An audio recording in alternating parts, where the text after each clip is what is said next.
Assalamualaikum warahmatullahi wabarakatuh. Alhamdulillah wassalatu wassalamu ala Rasulillah. Subhanaka la ilma lana illa ma 'allamtana innaka antal alimul hakim. Amma ba'd. Para pendengar yang dirahmati dan dikasihi Allah sekalian, alhamdulillah, syukur kita kepada Allah Subhanahu wa taala kerana kita dapat bertemu dalam satu episod yang penting, satu pengajian yang penting berkaitan dengan rancangan Asbabun Nuzul. Dan pada waktu ini kita akan mulakan perbincangan melalui suratul Fatihah. Satu surah yang sangat penting, satu surah yang sangat istimewa, bahkan dinamakan sebagai pembuka. Dan Al-Imam As-Suyuti dalam kitab-kitabnya sebagai contoh Ad-Durrul Manthur, sebagai contoh Mu'tarakul Aqran, sebagai contoh dan kitabnya Al-Itqan menjelaskan bahawa surah ni antara surah yang paling banyak nama yang disebutkan dalam hadis baik dan juga dinamakan oleh para ulama pun begitu banyak. Di antara mereka yang menaraikan bahawa suratul Fatihah ini mempunyai 20 nama. Ini bagi menunjukkan kehebatan surah tersebut, iaitulah bila satu benda itu hebat, ia perlu kepada banyak penjenamaan, banyak nama untuk kita memahami ataupun kita menjelaskan tentang kehebatan yang ada pada satu perkara. Maka demikian juga bila kita meneliti suratul Fatihah, para pendengar yang dimuliakan Allah sekalian, terdapat banyak keistimewaan pada surah ini. Di antara lain yang pernah disebut Nabi Muhammad sallallahu alaihi wasallam, iaitu surah ini dipanggil sebagai Fatihatul Kitab. Fatihah ni kalau kita belajar bahasa Arab berarti pembukaan. Dipanggil juga sebagai Ummul Quran, dipanggil As-Sab'ul Mathani, dipanggil juga dengan Ummul Kitab, juga dipanggil dengan Al-Quranul Azim, dipanggil juga dengan Fatihatul Quran, dipanggil dengan Al-Waqiyah. Al-Waqiyah ni maknanya yang melindungi. Jadi muslim-muslimat, para pendengar yang dimuliakan Allah sekalian, ini antara nama-nama surah yang disebut oleh para ulama. Ibn Uyainah sebagai contohnya menjelaskan bahawa maksud suratul Fatihah ini adalah untuk melindungi, iaitulah melindungi kita dari sebarang keburukan. Dan para salafus saleh, kalangan mereka telah pun menggunakan suratul Fatihah untuk merawat orang sakit umpamanya.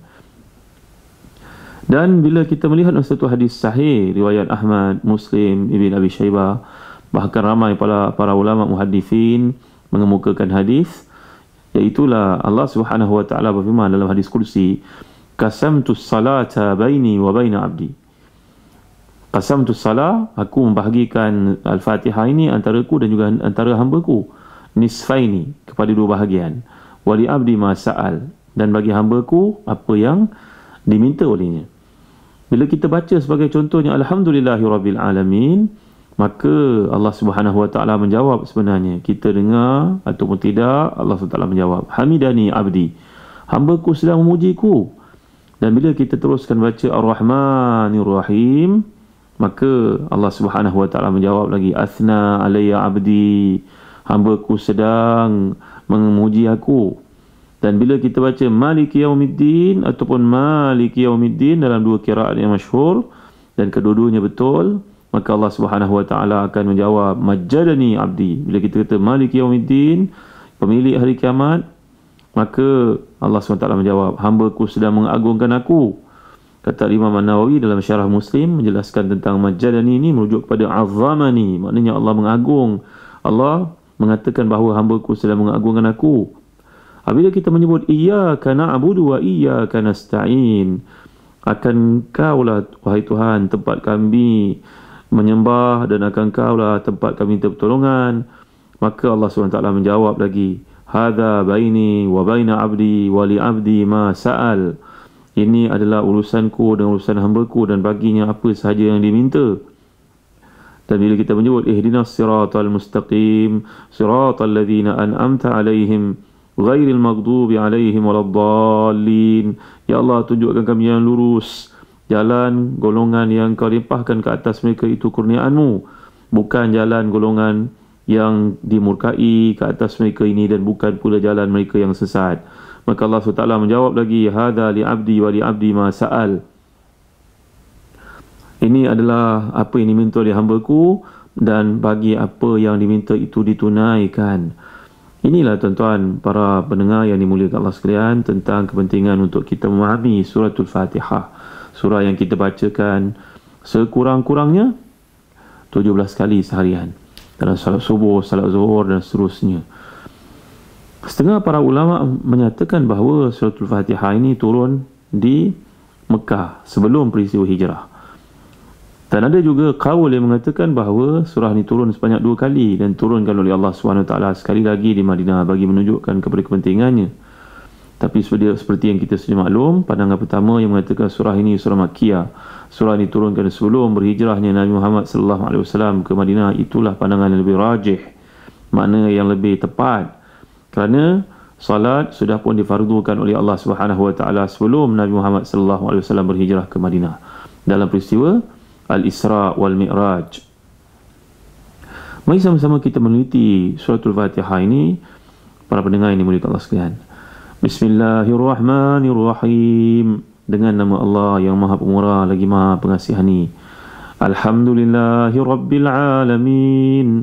Segala puji bagi Allah Subhanahu wa taala, Tuhan sekalian alam. Ar-Rahmanir-Rahim. Yang Maha Pengasih lagi Maha Penyayang. Maliki yaumiddin. Yang memiliki hari kiamat. Iyyaka na'budu wa iyyaka nasta'in. Akan Engkau-lah tempat kami menyembah dan akan Engkau-lah wahai Tuhan kami minta pertolongan. Ihdinas siratal mustaqim. Tunjukkan kami jalan lurus. Siratal ladzina an'amta alaihim ghairil maghdubi alaihim waladdallin. Iaitulah jalan golongan yang Kau kurniakan nikmat ke atas mereka, bukanlah jalan golongan yang dimurkai ke atas mereka dan bukan pula jalan mereka yang sesat. Maka saudara-saudari para pendengar ini mulia Allah sekalian, apabila kita meneliti ayat ini satu persatu, Bismillahirrahmanirrahim, dia satu sebahagian daripada suratul Fatihah. Kerana itu kita membacanya dalam salat dengan cara menyaringkan suara kita pada penyebutannya. Jadi Bismillahirrahmanirrahim ini merujuk kepada dengan nama Allah.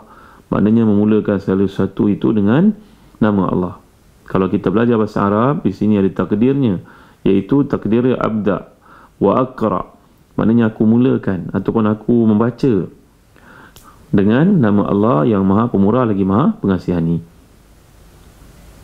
Kemudian Ar-Rahman merujuk kepada perkataan yang sangat mulia, salah satu daripada nama-nama Allah, iaitu rahmah.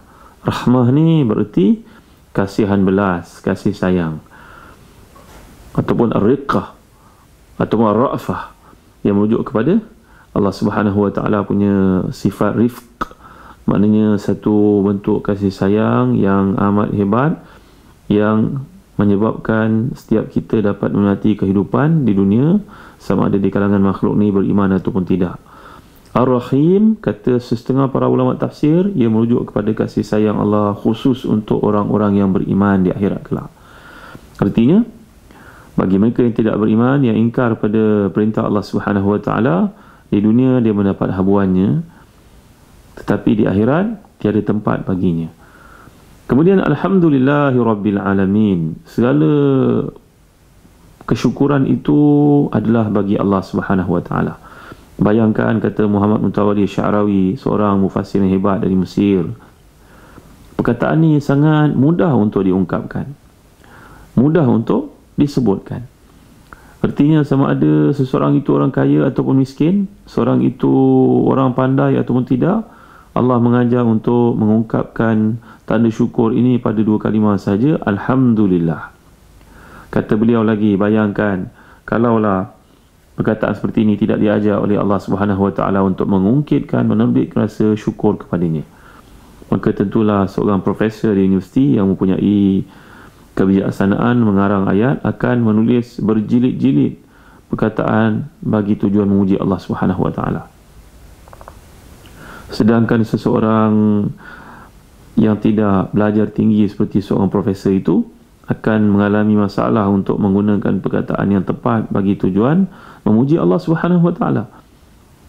Tetapi bila Allah mengajar kita untuk memujinya dengan 2 rangkap ayat yang sangat mudah, Alhamdulillah, maka tidak ada siapa yang terkecuali diajar untuk mengungkapkan perasaan syukur ini dengan kalimah yang mudah seperti itu. Pernah berlaku pada zaman Nabi sallallahu alaihi wasallam, Nabi kehilangan unta baginda Rasul sallallahu alaihi wasallam. Maka Nabi telah pun memberitahu para sahabat dan mengatakan, kalau aku temui unta ini, aku akan bersyukur kepada Allah Subhanahu wa taala. Tiba-tiba bila bertemu dengan unta tersebut, para sahabat menantikan apa yang akan dilakukan oleh baginda Rasul sallallahu alaihi wasallam. Maka menanti dan terus menanti, maka tiada apa yang jelas yang dilakukan Nabi sallallahu alaihi wasallam, menyebabkan seorang mereka bertanya kepada baginda sallallahu alaihi wasallam. Maka jawapan Nabi, aku telah pun mengatakan alhamdulillah. Maknanya ia telah menampakkan satu kesyukuran di atas nikmat kembalinya barang yang hilang itu, kenderaan yang hilang itu, unta binatang yang hilang itu. Kemudian Rabbil Alamin, maknanya Sayyidil Alamin. Kalau kita belajar bahasa Arab, Al-Alim ini merujuk kepada jamak kepada alam. Al-Alamin jamak kepada Al-Alamin, jamak kepada alam. Jadi alam ini adalah satu benda yang luas, menghimpunkan langit dan bumi. Lalu bila digunakan oleh Allah Subhanahu wa taala perkataan alamin ini, merujuk kepada berbagai makhluk yang Allah jadikan, dengan langitnya, buminya, binatangnya, golongan manusianya, golongan jinnya. Kemudian Malik Yaumiddin. Malik Yaumiddin ni mushtaq, asal perkataannya, root wordnya datang dari perkataan mulk ataupun milk. Kalau mulk maknanya merujuk pada kerajaan, makna Allah ni menjadi raja pada hari kiamat, raja kepada sekalian makhluk yang telah jadikan. Kalau kita sebut milk datang dari perkataan malik. Malik makna pemilik. Kedua-duanya adalah bertepatan dengan Allah SWT, kerana yang pastinya di akhirat kelak tiada siapa yang akan menjadi penguasa. Yang menguasa hanyalah Allah Subhanahu wa taala. Yauma yaqumu ruhu wal malaikatu saffa la yatakallamuna illa man adhina lahu ar-rahman wa qala sawaba. Di akhirat kelak tiada siapa yang mampu berkata, kerana yang menguasai hari itu adalah Allah Subhanahu wa taala. Limanil mulku al-yawm lillahil wahidil qahhar. Nanti di akhirat akan ada suara menjelma, siapakah memiliki hari ini? Maka jawapannya ialah Allah Subhanahu wa taala yang satu-satunya yang esa dan juga maha berkuasa. Perkataan Malik Yaumiddin ni tuan-tuan datang perkataan din, merujuk pada agama. Juga merujuk kepada dana yang bererti menghitung. Juga merujuk kepada perkataan dain, maknanya hutang. Kerana kalaulah tiga-tiga kalimah ini ditakwilkan, semuanya merujuk kepada satu suasana yang mana makhluk manusia akan bergantung harap pada Allah Subhanahu wa taala. Kalau sebut din, agama, memang betul hari itu hari agama. Kalau kata dain, maknanya hutang, betul. Datang perkataan dain bererti hutang, kerana manusia ni berhutang dengan Allah SWT, bagai nikmat telah diberikan, apakah dipenuhi ataupun tidak. Kalau sebut perkataan dana, mandana nafsahu, menghisab. Yang benar ia merupakan hari penghisaban, hari pengiraan amal akan berlaku di sisi Allah Subhanahu wa taala. Jadi pada hari ini manusia semua akan dihisab oleh Allah Subhanahu wa taala. Iyyaka na'bud wa iyyaka nasta'in. Akan kaulah tempat kami menyembah dan akan kaulah tempat kami meminta pertolongan, wahai Tuhan. Ini kalau kita belajar bahasa Arab yang merujuk kepada satu uslubul hasr, maknanya satu bentuk penggunaan yang mana Allah Subhanahu wa taala telah pun diletakkan, telah mengingatkan manusia bahawa dalam ibadah ni tidak boleh syirik langsung. Kalaulah kita guna perkataan di sini na'buduka wa nasta'inu bika, kami minta tolong kepadamu, kami menyembahmu, boleh jadi dalam rangkaian ayat itu tadi mengandungi erti kami menyembahmu dan juga benda-benda lain, kami tolong kepadamu dan kepada yang lain. Tapi bila disebut perkataan iyyaka na'bud wa iyyaka nasta'in, ialah satu gaya bahasa yang sangat solid bagi merujuk kepada manusia ni tiada pilihan, hanya kepada Allah Subhanahu wa taala semata-mata tempat dia menyembah, dan hanyalah kepada Allah Subhanahu wa taala sahaja tempat manusia ini minta pertolongan. Pertolongan dimaksudkan di sini tuan-tuan adalah pertolongan daripada Allah Subhanahu wa taala untuk melakukan ketaatan kepadanya. Dalam kehidupan kadang-kala memerlukan daripada seseorang untuk minta tolong kepada pihak-pihak tertentu. Anak kita mendapat gurusan yang cemerlang dalam peperiksaan, layak untuk masuk universiti, layak untuk dapat beasiswa, maka kita meminta pertolongan dari ketua kampung sebagai contoh. Kita minta pertolongan dari pegawai daerah sebagai contoh untuk memberikan sokongan. Itu adalah meminta tolong yang dibenarkan dalam syarak. Tetapi yang utamanya adalah kita minta kepada Allah Subhanahu Wa Taala, dan di peringkat kemanusiaan kita menggunakan segenap kudrat untuk melakukan apa yang wajar dalam rangka memenuhi tuntutan kemanusiaan, kerana ia adalah satu bentuk ikhtiar. Dan ikhtiar dan juga doa ni tidak boleh dipisahkan. Para pendengar yang dirahmati dan dikasihi Allah sekalian, kemudian datang ayat Ihdinas siratal mustaqim, tunjukkan kami jalan yang lurus. Tunjukkan kami jalan yang lurus. Mustaqim ini datang perkataan qawama. Qawama ni kadang-kadang digunakan perkataan istiqamah. Qawama berarti lurus. Qiyam umpamanya, berdiri lurus, berdiri tegak. Dan para ahli fizik seperti disebut oleh Abu Hamka dalam tafsirnya, Tafsir Al-Azhar, bahawa perkataan istiqamah ini ataupun mustaqim merujuk kepada jarak yang paling hampir di antara titik. Artinya dalam hidup, bila nak menjalani satu perjalanan, kita mencari jarak yang paling dekat supaya masa tidak terbuang, tenaga tidak terbuang, wang ringgit tidak terbuang. Maka demikianlah dalam kehidupan ini, kita minta daripada Allah SWT petunjuk supaya berada di atas jalan lurus. Pernah Nabi SAW, seperti yang dibentangkan ni para ulama hadis, dalam Riyadhus Salihin pun ada bab ini. Milikilah muslim-muslimat yang dimuliakan Allah sekalian kitab Riyadhus Salihin. Kalau kita tidak mampu memiliki Riyadhus Salihin pun, kita memiliki kitab ringkasan Riyadhus Salihin. Antara ringkasan Riyadhus Salihin ini, isinya mengajar kita bagaimana nak menjadi hamba Allah yang saleh. Alangkah ruginya bila kita hidup di muka bumi 50-60 tahun, mungkin lebih daripada itu, tapi tak pernah berkesempatan berfikir untuk menjadi orang saleh. Kenapa? Kerana orang saleh ni duduknya tinggi di sisi Allah.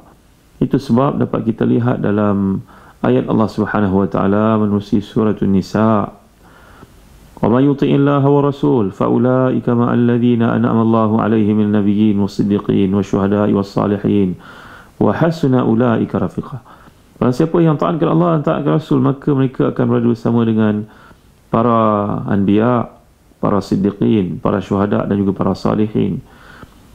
Maka ulasan oleh Al-Imam As-Suyuti dalam tafsirnya Al-Jalalain, itulah kedudukan manusia yang paling tinggi di sisi Allah, dimulai oleh para rasul, diikuti oleh para siddiqin. Kalau di kalangan umat Nabi Muhammad SAW, itulah Abu Bakar sebagai ketuanya, Umar Khattab radhiyallahu anhu, Al-Faruq sebagai pembantunya. Kemudian golongan selepas mereka adalah syuhada yang mati syahid. Dan kalau tidak peluang untuk mati syahid pun, masih ada peluang yang seterusnya, iaitu menjadi seorang yang dipanggil sebagai saleh. Kerana itu Imam Nawawi menyenaraikan langkah-langkah untuk menjadi orang saleh. Dimulai dengan ikhlas, diikuti dengan sabar, contohnya istiqamah, bangun sembahyang malam, rajin untuk mengerjakan ibadah nafilah, rajin untuk bersedekah, rajin untuk baca Al-Quranul Karim dalam 372 bab jalan untuk menjadi orang saleh ni tuan-tuan. Maka menjadi tanggungjawab setiap muslim memastikan kedudukannya untuk dipertingkatkan di sisi Allah Subhanahu Wa Taala, untuk mentelaah sebagai contohnya kitab Riyadhus Salihin ataupun ringkasan Riyadhus Salihin yang turut menyenaraikan jalan-jalan tersebut. Jadi kembali kepada perbincangan kita menerusi ayat ini, Ihdinas siratal mustaqim, tunjukkan kami jalan yang lurus. Siratal ladzina an'amta 'alaihim ghairil maghdubi 'alaihim waladdallin. Iaitulah jalan orang yang kau kurniakan nikmat ke atas mereka, bukanlah jalan mereka yang dimurkai, dan bukan pula jalan mereka yang sesat. Yang dimaksudkan di sini iaitu jalan yang dilalui oleh para nabi, para siddiqin, para syuhada dan juga para salihin. Mengapa tuan-tuan? Kerana tadi telah dibacakan ayat surah An-Nisa, Allah SWT menjelaskan golongan dapat nikmat kurnia daripada Allah ini adalah 4 golongan tersebut dan mereka yang mengikutinya. Siapa yang lagi yang mengikuti golongan-golongan ini? Muslim-muslimat yang dimuliakan Allah sekalian. Ternyata yang mengikuti golongan ini adalah para muttaqin, yang juga dikenali sebagai para muhsinin. Lagi para zuhad. Zuhad ni jamak perkataan zahid. Lagi siapa? Para orang yang wara'. Wara' ni apa maksudnya? Dalam hadis yang sahih riwayat Nasa'i, Nabi SAW bersabda, tarku ma la ba'sa bihi makhafata mimma fihi ba's. Orang yang wara' adalah orang yang meninggalkan sesuatu yang zahirnya tidak ada apa-apa, tapi hakikatnya dibimbangi, di sebalik tidak ada apa-apa itu ada sesuatu yang membahayakan diri kita dan pahala amalan yang kita kerjakan. Maka dengan sebab itu muslim-muslimat ini mulia Allah sekalian, golongan yang dimaksudkan oleh Allah di sini yang kita nak jadi sebahagian mereka merupakan jalan para nabi, para rasul, para siddiqin, para syuhada, para salihin, para zuhad. Zuhad ni jamak zahid, orang yang zuhud, orang yang wara'. Para muhsinin, muhsinin adalah muttaqin, para mukminin. Maka janganlah selama-lamanya kita membiarkan diri kita kekal dalam level muslim saja. Usahalah supaya kita dapat mempertingkatkan diri kita dalam kedudukan yang telah disenaraikan tadi. Dan inilah yang Allah Taala maksudkan siratal ladzina an'amta 'alaihim ghairil maghdubi 'alaihim waladdallin. Jalan mereka yang kau kurniakan nikmat ke atas mereka, bukan jalan mereka yang dimurkai dan bukan pula jalan mereka yang sesat. Kebanyakan para ulama tafsir seperti riwayat dari Ibn Abbas radhiyallahu anhuma, maghdubi 'alaihim ini, al-maghdubu 'alaihim adalah Yahud, golongan Yahudi. Waladdallin, golongan Nasara. Kerana maghdubi 'alaihim ni adalah golongan Yahudi yang mereka ni telah pun bertindak meminda, merubah kandungan isi kitab samawi yang terdahulu, lalu menyebabkan golongan Nasara tersesat. Mereka telah pun mempunyai banyak peranan untuk menukar konten isi yang terdapat dalam kitab Taurat dan juga Zabur. Dalam keadaan kitab tersebut akhirnya dipenda mengikut hawa nafsu mereka oleh para pendeta agama mereka, pemimpin agama mereka, dan seterusnya menjadi sesat adalah golongan Nasara akibat dari apa yang telah pun disilap tafsirkan itu. Muslim-muslimat yang dirahmati dan dikasihi sekalian, demikianlah secara ringkas yang boleh kita pelajari dari surah Al-Fatihah, surah yang sangat istimewa, yang sangat besar nilainya di sisi Allah Subhanahu Wa Taala dan di sisi umat Islam. Kemuliaannya begitu jelas apabila letakkan sebagai surah pembukaan daripada Al-Quran Karim, dan tidak sah semayang seseorang kita tanpa membaca surah Al-Fatihah. La salata liman la yaqra' bi Fatihatil Kitab. Hadis yang sahih Nabi sallallahu alaihi wasallam bersabda, tiadalah salat seseorang itu tidak dikira apabila dia tidak membaca Fatihatul Kitab, iaitu surah Al-Fatihah. Dan itu sebabnya kita dapat lihat bagaimana kepentingan seperti ini surah hadis Nabi SAW, keutamaan dialog yang Allah SWT kemukakan terhadap seseorang yang baca surah Al-Fatihah sehingga dibahagikan dua, ditunaikan segala hajatnya, dipenuhi segala permintaannya. Inilah yang perlu kita fahami dalam kehidupan. Wallahu alam. Wa sallallahu ala sayyidina Muhammad wa ala alihi wa sahbihi wa baraka wasallam. Walhamdulillahi rabbil alamin. Wassalamu alaikum warahmatullahi wabarakatuh.